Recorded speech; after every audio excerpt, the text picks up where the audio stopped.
बिस्मिल्लाहिर्रहमानिर्रहीम। अस्सलामु अलैकुम वरहमतुल्लाहि वबरकातुह।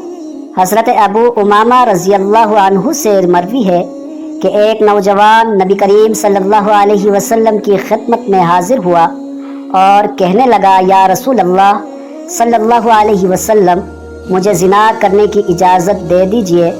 लोग उसकी तरफ मुतवज्जे होकर उसे डांटने लगे और उसे पीछे हटाने लगे, लेकिन नबी सल्लल्लाहु अलैहि वसल्लम ने उसे फरमाया, मेरे करीब आ जाओ।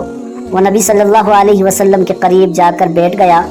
नबी सल्लल्लाहु अलैहि वसल्लम ने उससे पूछा, क्या तुम अपनी वालिदा के हक़ में बदकारी को पसंद करोगे?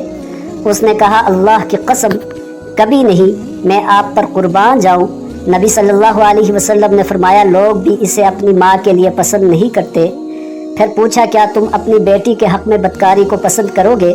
उसने कहा, अल्लाह की कसम कभी नहीं, मैं आप पर कुर्बान जाऊँ। नबी सल्लल्लाहु अलैहि वसल्लम ने फरमाया, लोग भी इसे अपनी बेटी के लिए पसंद नहीं करते।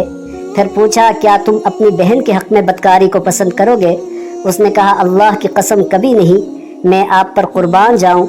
नबी सल्लल्लाहु अलैहि वसल्लम ने फरमाया, लोग भी इसे अपनी बहन के लिए पसंद नहीं करते।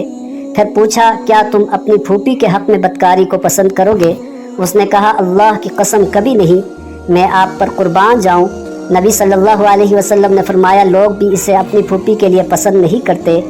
फिर पूछा, क्या तुम अपनी खाला के हक़ में बदकारी को पसंद करोगे?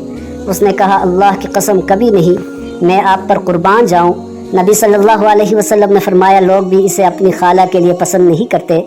फिर नबी सल्लल्लाहु अलैहि वसल्लम ने अपने दस्त मुबारक उसके जिस्म पर रखा और दुआ की कि ए अल्लाह, इसके गुनाह माफ़ फरमा, इसके दिल को पाक फरमा और इसकी शर्मगाह की हिफाजत फरमा। रावी कहते हैं कि इसके बाद इस नौजवान ने कभी किसी की तरफ तवज्जो भी नहीं की। मुस्नद अहमद जिल्द 9 हदीस नंबर 2259।